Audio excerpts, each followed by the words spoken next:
Hello, everyone. Welcome back to another post-race recording of Solo Sessions with me, the one and only host, Ben Canute. We're coming at you, or should I say, I'm coming at you, week after a weekend of racing, another podium, a solid performance. I'll get into the meat and I guess gritty details. I'll pull up some training peak stuff to see just exactly what power was being pushed, what paces were being run, kind of break down the course now that I know a little bit about it, because I was wrong at least about one section of it. And then also I think I want to go into just some of the stuff around the race, what it's like, maybe traveling, some of the hotel stuff, just kind of give you a little bit more detail about what it takes to be a pro, because maybe there's a bit of a difference between traveling and racing as a professional and some of the decisions I make versus if you're going as an age grouper to enjoy the race, or an elite age grouper, somebody who's looking for a PR, or just any version of that, because maybe there's a little bit extra details or ways that we make decisions versus some of the other constraints you might have just traveling to a race if you got to balance a job, family, all of that on top of performing on the weekend. So props to everybody who does work a full week, family time, and then goes out and crushes these races, because even as a professional, it's just, we have all the time in the world necessarily to focus on this stuff, and it's still really, really hard, and it's only getting harder, especially competition-wise in these races. So I guess first things first, Santa Cruz, never been there before. I think just starting off with this is an awesome course. I was super psyched to go and race this race for a lot of different reasons, but super scenic. I always enjoy going out to California to race because they just seem to have just great courses overall. There's a good vibe. It's always really solid weather. It might be a little cold at times, but overall, it's usually just kind of a perfect place to race, in my opinion. And one of those reasons, too, is just the ocean. I'm just drawn to it. I love a good ocean swim. I was 100% wrong about there being waves. Maybe if they get a huge swell, you might get some around the pier, but there was maybe half a foot of a shore break. So that got taken out right away. But having not known what Santa Cruz really entailed or what the town was necessarily like, this is always a challenge when you're going to book hotels, right? You're looking at where the transition area is and also balancing, got to make money on these trips. This isn't a vacation necessarily where you're saving up to kind of splurge a little bit, get the whole experience. You want to have fun as a part of it because you want to enjoy it and not be miserable in traveling or racing, but you also have to, break even at the very least, because otherwise, you're not going to make it as a professional. And it's, in my opinion, that's kind of what makes a true professional in a sport, is it's your job and you got to make money at it. So this is the business side of trying to select where to go. And when you're going to a new city, it is always difficult to figure out where exactly is the best place. Because when you search for it, all the hotels pop up on the map. Some are priced pretty well, some are a bit more expensive, and they're spread out throughout the city. And as far as the way I do travel booking is probably a little bit more last minute than I think would be ideal to completely max out, because things happen. You don't want to book things, have it be non-refundable, and then have to pull out of the race. So also schedules change. Training is kind of a dynamic thing where if you have races that are kind of like this, where they're not the main A race of the season, you can scrap those races fairly easy to maybe focus on training and hit the next one. So you don't want to commit maybe fully all the time to these non-refundable places.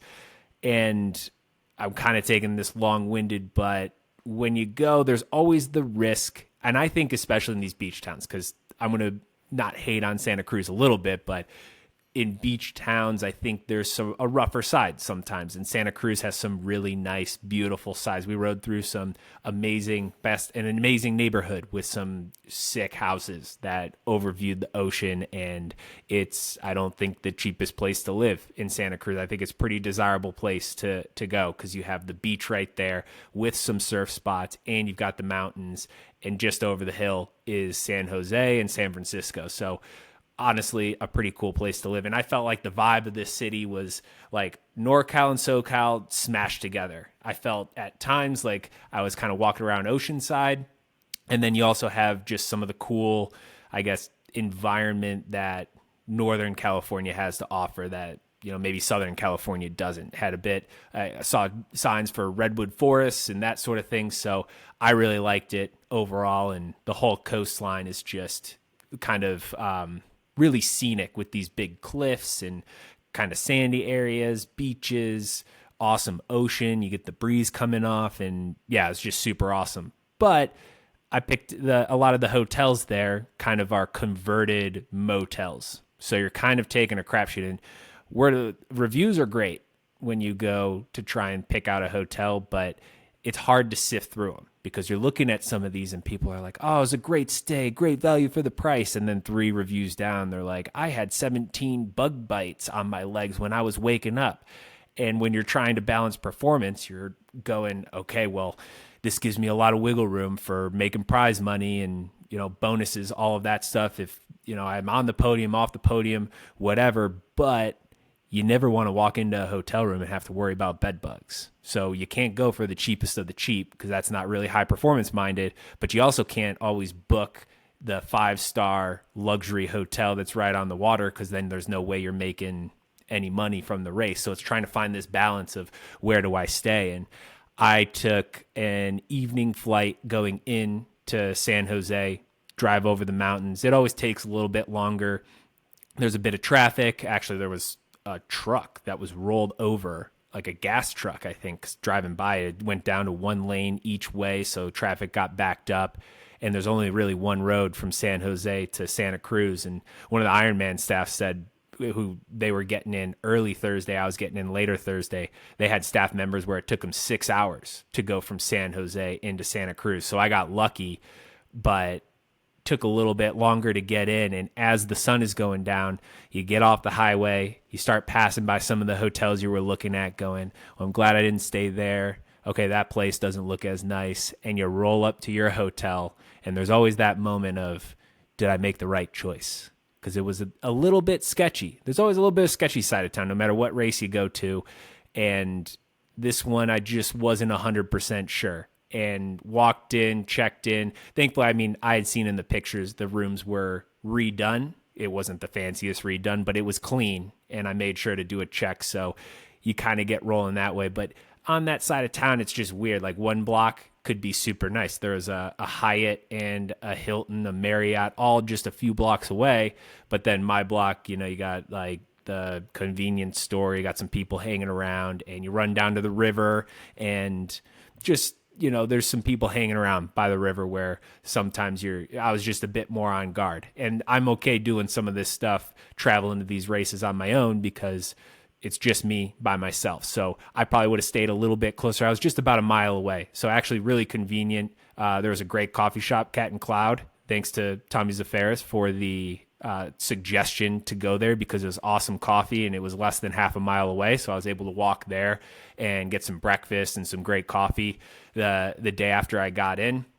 But just in trying to do, you kind of, you make your bed and you got to lay in it. So I had to commit kind of to the hotel as long as there was nothing egregious about it, which there wasn't. And they were actually really pretty flexible because I also had a flight out late Sunday because we only have so much childcare help on the weekend and it was running out that night. So they're going to help put the kids down, and then Courtney was there, and then, dad duty kind of starts up the next week. So, or that next day. So I wanted to get back in time, and they were good about having that late checkout, which is super key because there have been times where you're finishing the race in Mont Tremblant once. I tried the same thing and the hotel would just not give me a late checkout. They did their best, but they had a lot of people coming in and I was rushing. I basically finished, walked across the street to my hotel. I had stuff in the car just in case and had to bail out super fast for family stuff again. So I don't like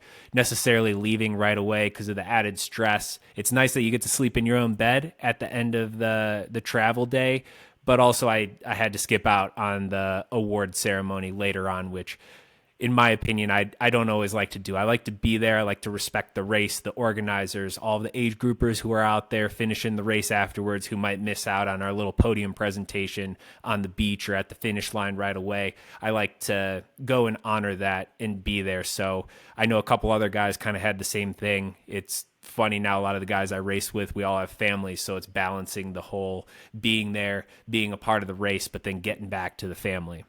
So anyways, funny little thing about the hotels, I think even the ones that I was looking at that were right there, it could be hit or miss depending on, when they were kind of renovated. So that's just one aspect maybe to this, where if you're going with your family, splurge a little bit, find that nice hotel. It's kind of like a racecation, which is what we call it when the family comes along. You go and race, you take it seriously, you have some fun, and the family gets to go off and do all that fun stuff that maybe the racers don't exactly get to do because you're focused on performing.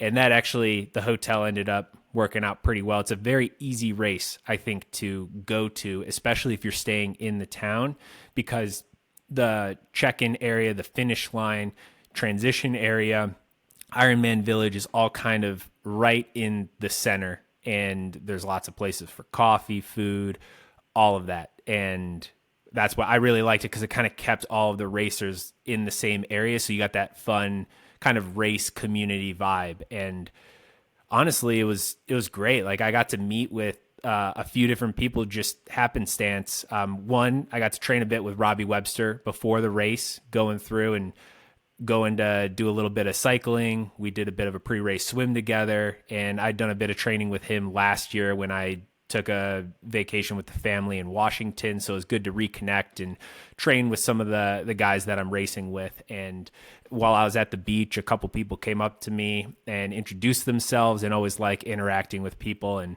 there was a handful who were, I guess, during COVID, when I started the YouTube channel with my wife, Courtney, was just inspired by that as he was getting in, trying to find the different triathlon YouTube channels. So that was cool to hear, because I think racing at a high level is one thing that really motivates me, but just getting people excited about triathlon is another thing that also really excites me. So that was cool to have that kind of community there, interact with some people, and just get excited about this race in Santa Cruz that we're all going to go do battle on the course in the following days. So like I said, I guess with the travel, I try and balance, like, I guess technically, if I really wanted to, I could book that hotel and I could stay, a Tuesday through Monday. And I think for high performance wise, in the past, when you go to a world champs or you're racing ITU races, some of those, and even the T100 series, they require you a lot of times to go out fairly early. And when you're talking in terms of high performance,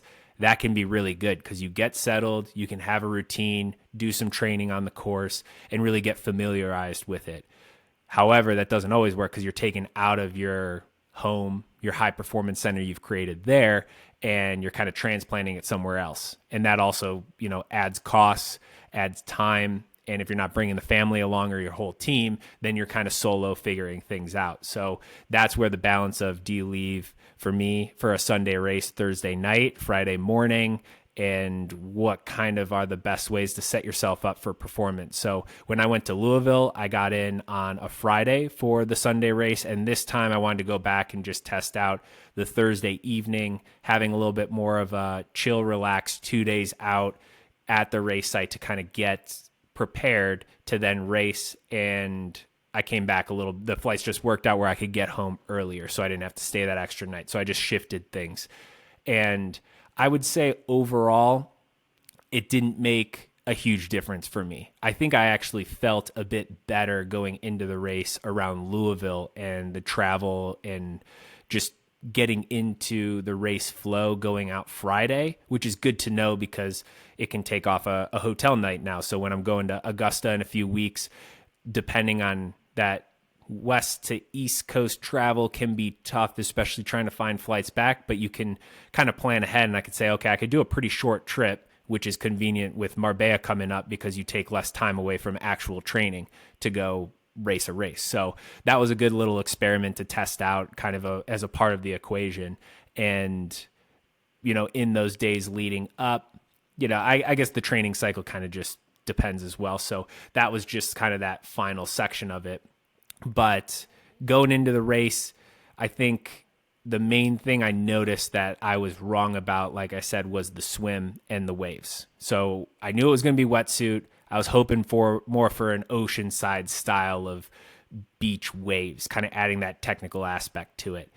And when I had gone down with Robbie to check it out, the main kind of tactical aspect was, what is the beach, I guess, topography going to be for running into the water? And that actually came into play pretty heavily in the race.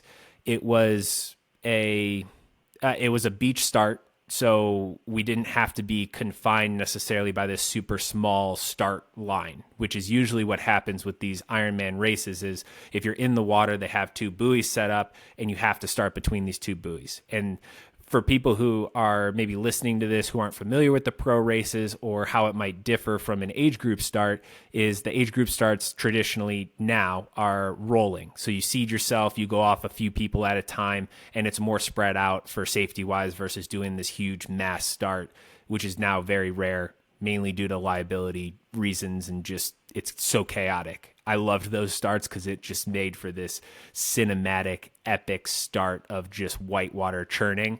But again, it's just a little bit dangerous because it's thousands of people all fighting for space in the water. If it's in water, like I said, it's between two buoys.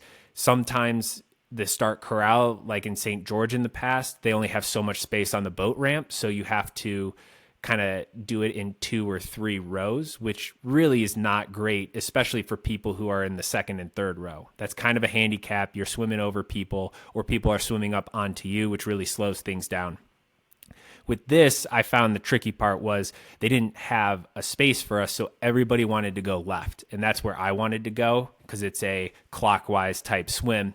And when I went down to get my spot, I'd kind of put myself at the front as everybody tried to jockey for position up there, and they let us down. I went way left and tried to take the farthest left spot, and I feel like I've earned the position of being able to choose versus maybe everybody else. So that's kind of a personal thing, but I've been in this sport a long time. I've proven that I can get out super fast, and I feel like I can kind of lead the swims, maybe not at will all the time, but I feel like people, if you give me my space and let me go where I want to go, hop on my feet, and we're going to get to the front of the race. However, everybody wants that space. And so I just found 10 guys kept like going way over to the left. And as we're going, we only had a few minutes. I'm like, what are we going to walk like a quarter mile down the beach just to try and get that left-hand spot?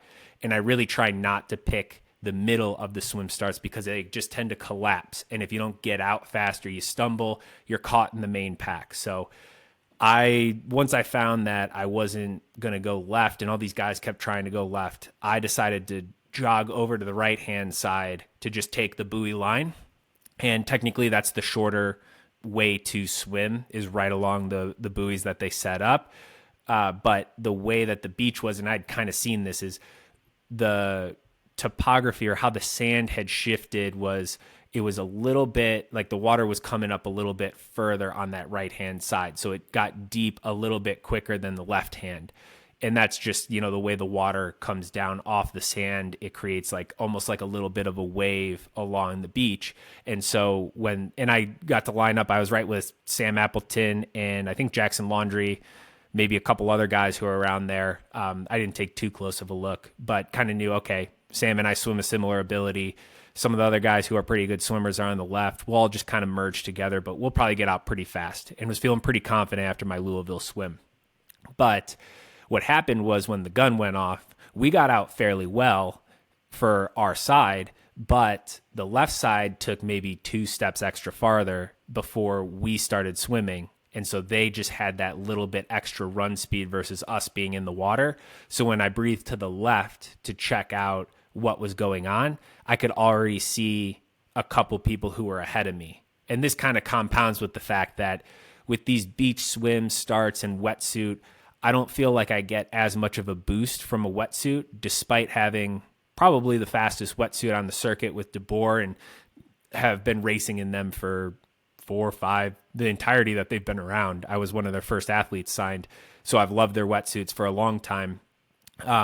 just getting in, I maybe didn't get as much of a boost as maybe some of these other guys who are average to really good swimmers. It's just all kind of how your body position is in the water. And so when you get salt water and a wetsuit swim, everybody can stay at the top of the water, and it just lets everybody sprint for a lot longer. So I looked over, saw some other guys were swimming super well, just kind of calmed myself down, knew Sam was to my side, and we would just work our way up. So it probably took me about that full first length to kind of get in and settled into about fourth or fifth spot. And I saw the turn buoy coming up, and I had an opportunity to just kind of slip around some guys. And so I was able to get kind of that second, third position. And then I went really wide, because the worst thing you can do in open water is swim side by side or swim side, like on somebody's hip. If I had my way, I would sit all the pros down, especially the fast swimmers, and say, stop swimming on the hips. Somebody give up your ego, sit on somebody else's feet.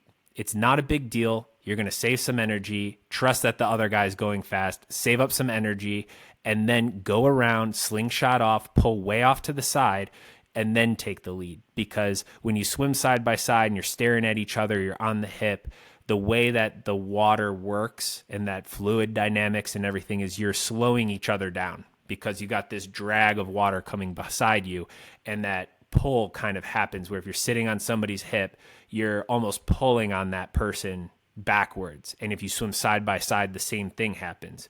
So that's why a lot of times, especially in the World Triathlon Series, like the ITU type stuff, is you see guys go straight to single file. And a lot of the fast swimmers will even talk to each other and kind of make sure that that's organized, or they have like, okay, this guy's going to lead the swim. Like, I'm just going to tuck in right behind and not even swim next to him, because in that time, you're going to be going way faster and be able to drop other people versus having even extra space for them to draft. Because the best place to get a draft in the swim is right between two people's feet who are swimming side by side. It is the easiest place to swim, which is why sometimes if it is a big pack, I go through the middle and kind of weave my way through to try and get to the front if I'm not doing it on the outside, because it takes so much less energy. It's just, you might, start fighting with somebody, which I just felt like this swim as well. I kept knocking people who were next to me.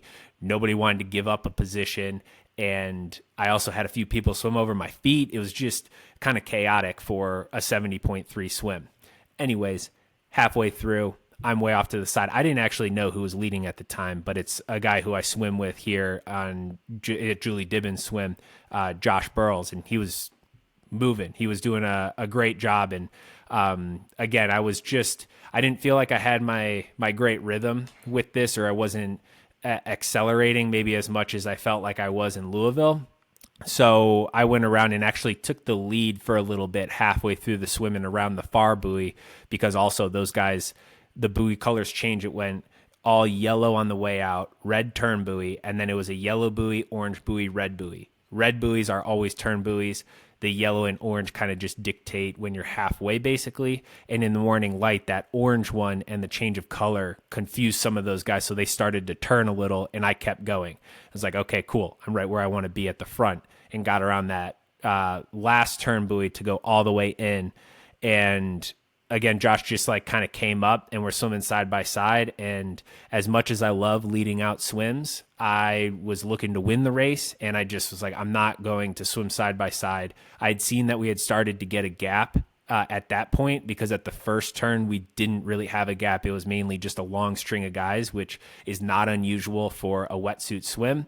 And then I'd let him kind of go and just got sucked back into the pack. And again, nobody wants to give up their space. I'm not about to waste all my energy in a fist fight with somebody over swimming second, third, or whatever. So I just let myself be in the pack and waited and tried to chill out for the beach exit, which I knew was going to be super key because of the long run from the beach all the way into transition. So to just kind of fast forward, nothing really changed. We had a group of about 8 guys, I want to say, when I was kind of looking around, counting who was around me, trying to recognize certain guys. And as we came up, I kind of put in a bit of a surge to just get up close to the front of the group. Josh had kind of separated himself by a few seconds and started running up the beach. And I came out second or third. I think Brennan Smith was right ahead of me. And I just kind of surged on that sand. And my theory was, hey, if I'm feeling kind of off, maybe everybody else is working hard around here. The other gaps might not be as big as we want. So let's make sure when everybody is tired and breathing hard, we push. And that running on sand after a swim is not super easy. I don't know. I actually didn't look at the swim times. I don't think it was fairly fast, but it was basically, I would equate it to almost like a lake swim. Almost. It was just super calm. The water was great. A little chilly in the morning, but it's not as cold as Oceanside. So if you're looking for a good quick swim, I actually think Santa Cruz is a great course for a lot of swimmers who maybe are feeling apprehensive about the swim, even because with the salt water, with the wetsuit, and even with the cold a little, if you just get in, splash some water on your face, get that initial shock out before the start, I think it goes by pretty quick, and it just kind of helps you through. And so that little technical, it was about 500 meters or so, and it was different surfaces the whole way to your bike. So sand, asphalt, and turf once you got to the transition area. And I didn't catch Josh until he was at his bike, basically, but I was pretty much right there at that point. We were all kind of strung out. And same thing as Louisville, wanted to go out, ride that first section hard, get rid of all the dead weight. I knew Sam was in that group with us. I think I heard his name or saw him come out, and I just expected him to be there. But I wasn't quite sure where Jackson and Trevor were. And those are the two other guys that I targeted as the main contenders for a podium and a win. So I started pushing and saw Josh was following for a bit, and then Sam. And pretty quickly, it got actually a little bit technical at the beginning, which was kind of nice because it was just this ocean road that weaved back and forth through the neighborhoods until you got out onto Highway 1. And then it was just a straight shot of rolling hills all the way to the turnaround, and you just retrace your steps on the way back. And, on the bike, let's just pull up the training peaks here because everybody wants to know numbers. I would say Oceanside was probably the hardest bike of the year. This bike was hard in a way because mentally, I think some of the effort felt a bit harder than maybe I expected, and maybe the power didn't come as easy as Louisville. But we also stayed on the gas a lot longer than I did when I was just riding solo. You didn't have the heat to worry about, so it was purely a who's feeling the best and the fittest on the day is going to win the race, because there's no other things to really take into account as far as environment goes. The heat always plays a major role, because if you take a risk, there's higher reward if it pays off, but also you could blow sky high and be throwing up at mile 5 like I was in Louisville. So coming out on the bike, had a few really solid power numbers, I guess. There was nothing absolutely crazy going on. Most of the high power numbers came within the first, it steadied off as we went. So my 1 minute power was 421, 357 for 5 minutes, 349 for 10, 339 for 20, 329 for 60, and 324 for 90 minutes. So as far as power goes, it's not outrageous. That's about where races are at, basically, with power. And I just felt like we were moving really well. So I took maybe the first 15 minutes or so. Then Sam came around me and he took about 15 minutes or so. And then I did see Jackson starting to catch. And so I tried to play it a bit tactical, where I let Sam continue to lead to save up a little, because if Jackson caught us, I wasn't sure how much. I figured it was at least 30 seconds with him catching us at about mile 26. So I didn't want him to fly by and have to push 400 watts being cooked after riding on the front. So I did take Sam before the halfway point and just kind of let him know we got Jackson on our group now. Jackson sat for a minute or two, and then he came around before the turnaround and put in a pretty decent surge, I feel like. And I let the gap open up just a little bit, and Sam came around and filled that in. And I was like, okay, perfect. This is where I got to be. And I prepared for a hammerfest on the way back, because, if Jackson's riding 30 to 60 seconds into us, we're going to have to ride harder and faster to keep up with him, even if we're following behind, because it was a fairly honest course in that The downhills you could kind of go, but we never really were coasting that much because you go right into the uphill, and Jackson was surging quite a bit, especially we were talking afterwards, he was riding the hills super well, the same way I kind of rode them in Louisville, where you push up and over to get up to speed, and then you can back off. So if you're on the back of the group, you might think, oh, it's super easy right now. But with only kind of two guys who are smaller than me, not as much draft space, even if you're, and I think we all rode super fair as well. And I didn't really look at too many of the other guys in the pack, but I got to say, without Race Ranger, I feel like this was a super fair race for everybody overall, because I felt like I was sitting at least 12, if not 20 meters back a lot of times. And that's what Sam looked like too.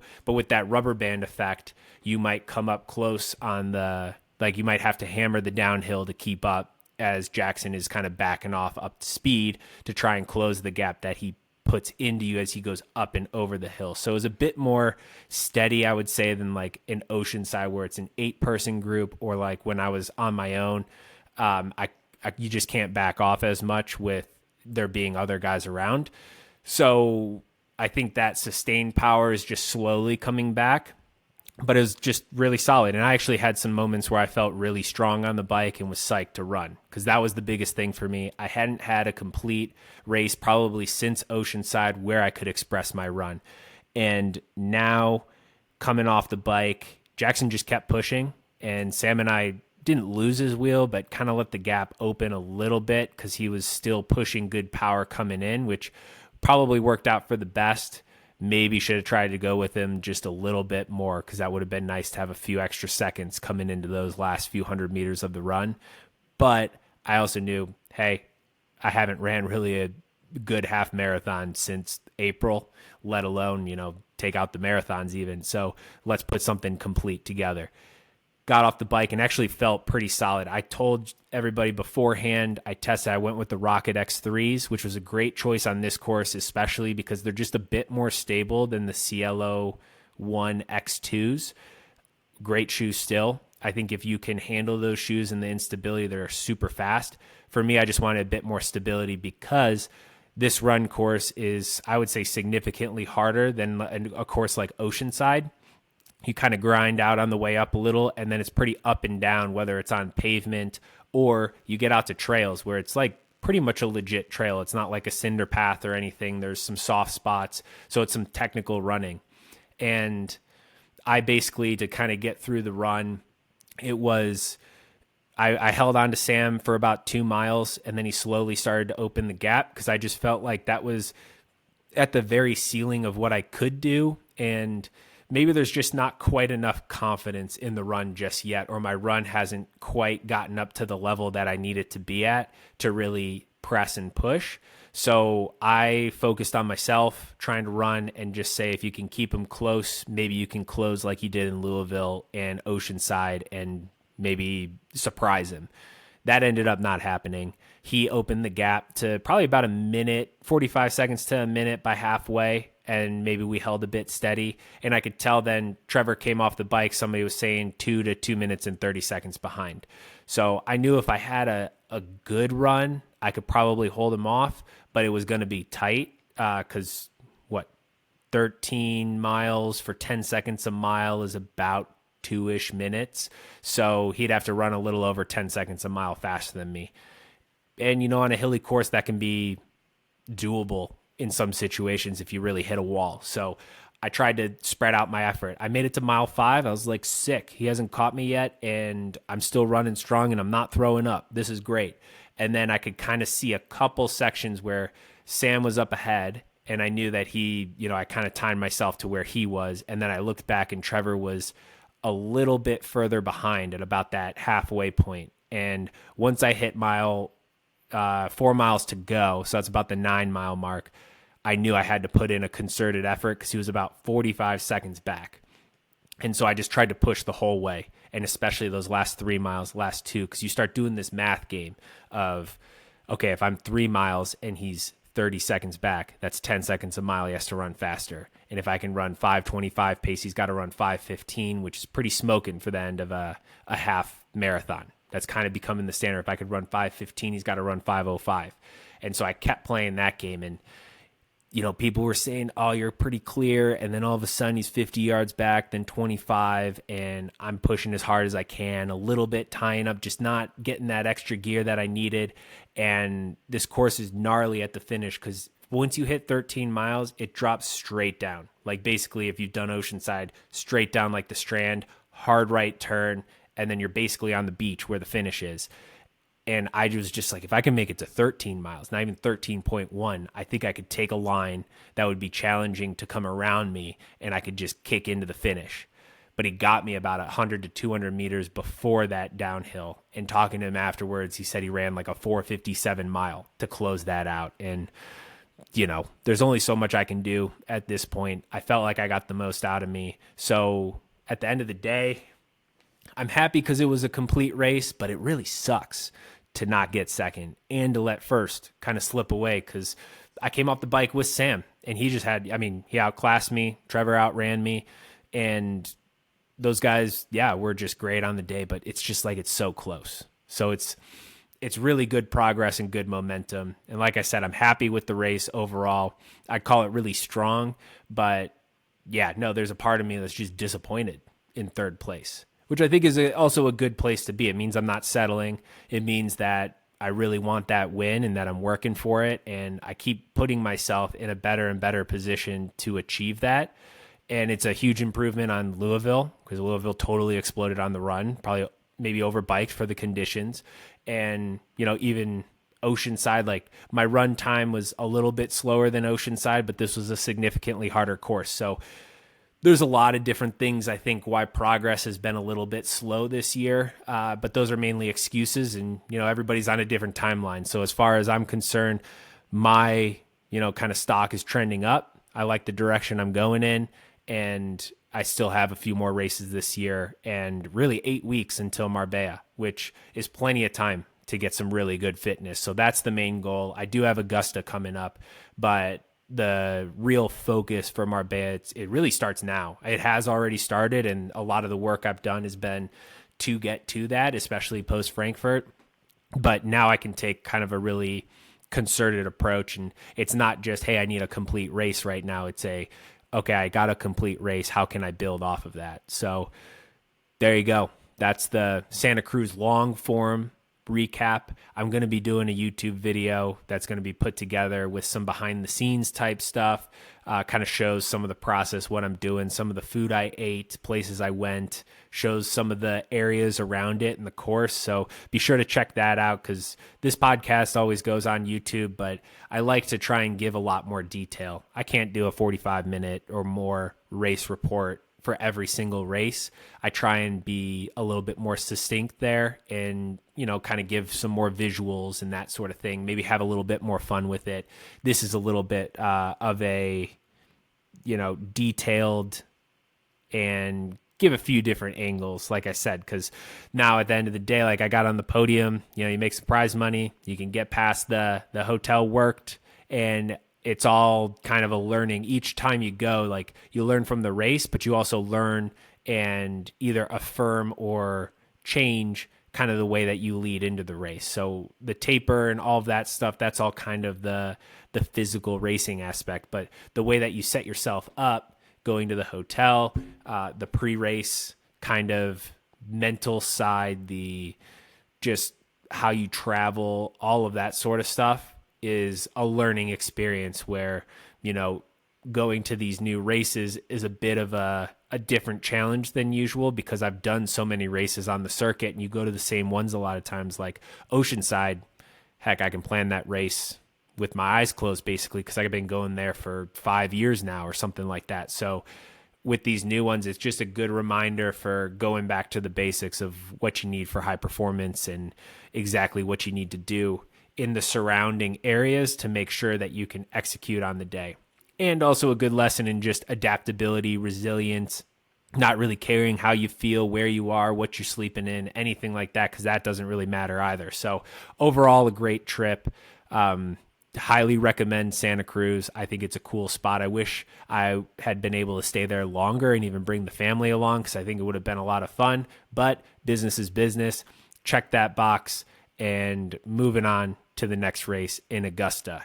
But I would say before even Augusta and thinking about that, there's a big race this weekend. That was a main goal of mine going into this year. And now obviously I'm not there. So I kind of, it's hard not to talk about it, but I've got mixed feelings, I guess, on Nice, the Ironman World Champs.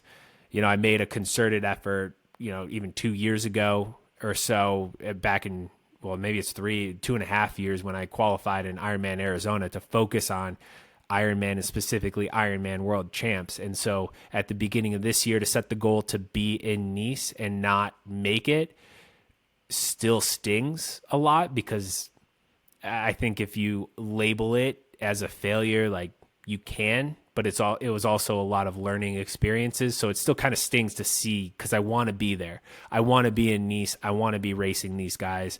I still feel I've got great world championship performances in there. And I even saw an Instagram, it might have been Brad Stolberg, I think, who had something where it's like athletes have to be delusional, like pro athletes almost have to be delusional about their capabilities.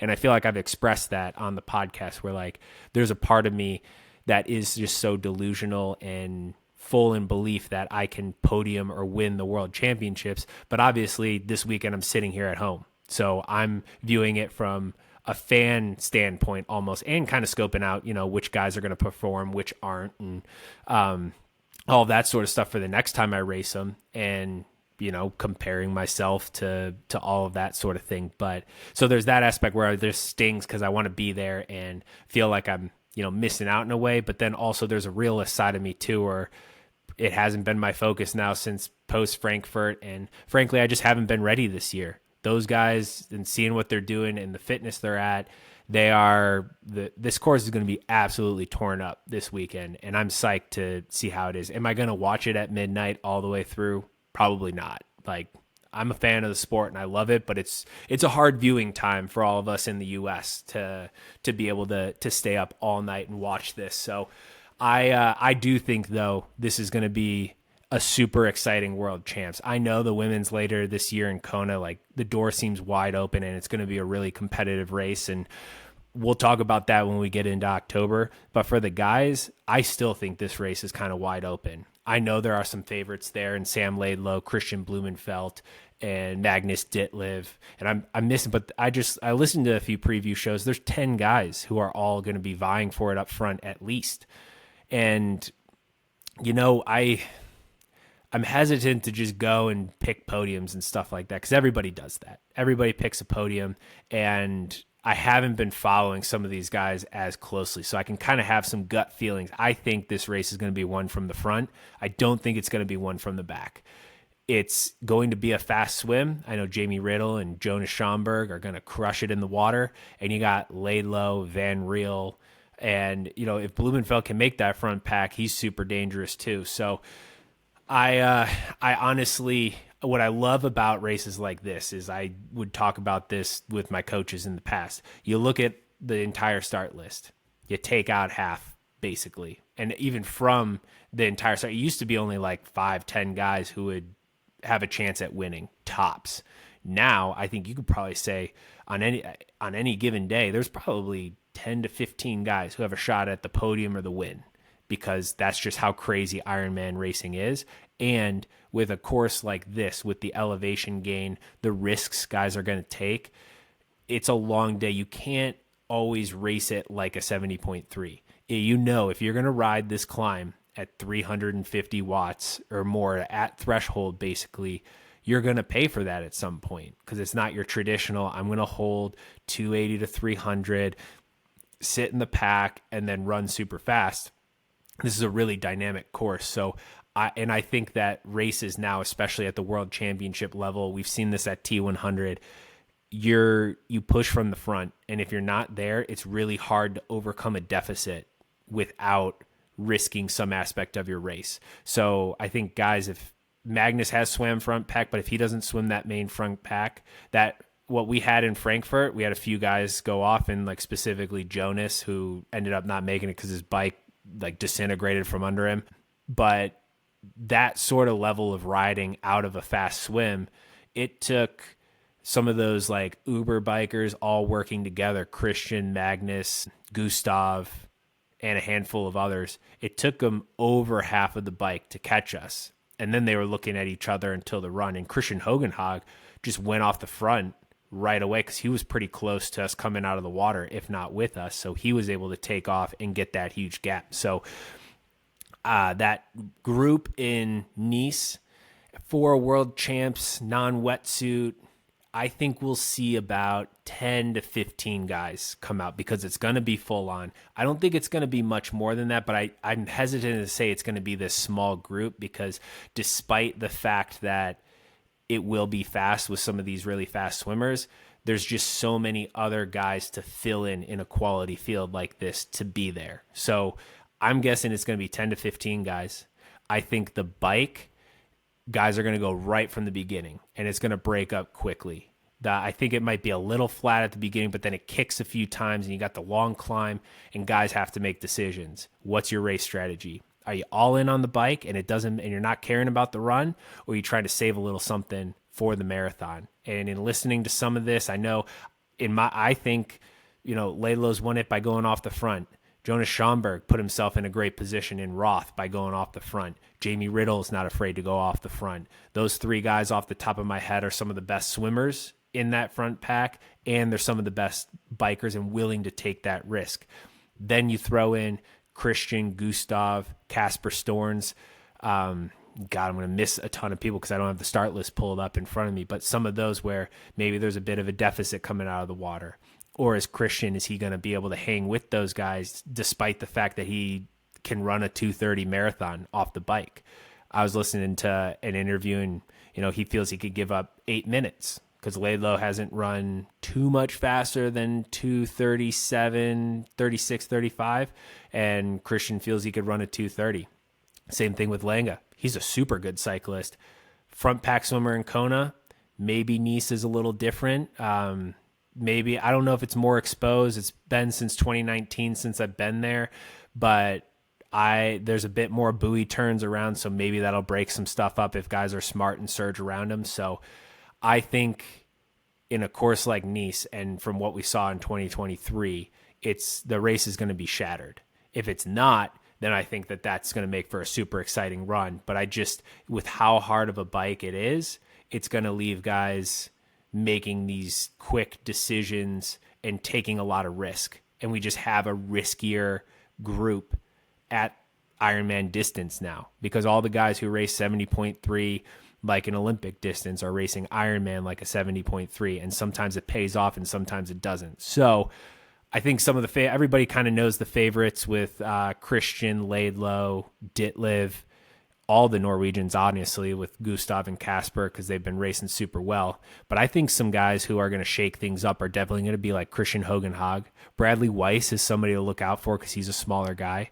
The Americans could do pretty well, too. Like Von Berg he was 4th there, 3rd last year in Kona. He's ultra consistent and will be like a steady metronome all day and can descend like a madman. I think I was actually listening to All In podcast with Martin and Aaron and Yele, and Martin descended the same way they did back when he raced 70.3 Nice earlier this year to those guys' descent back in 2019, and he was 2 minutes slower, which to me is insane because I look at Martin as probably one of the best, or maybe willing to take the most risks in descents in our sport, and Rudy, Alistair, and Gustav got 2 minutes on him. So that's another dynamic. And I'm going to make a prediction is I think we're going to see somebody go off the road.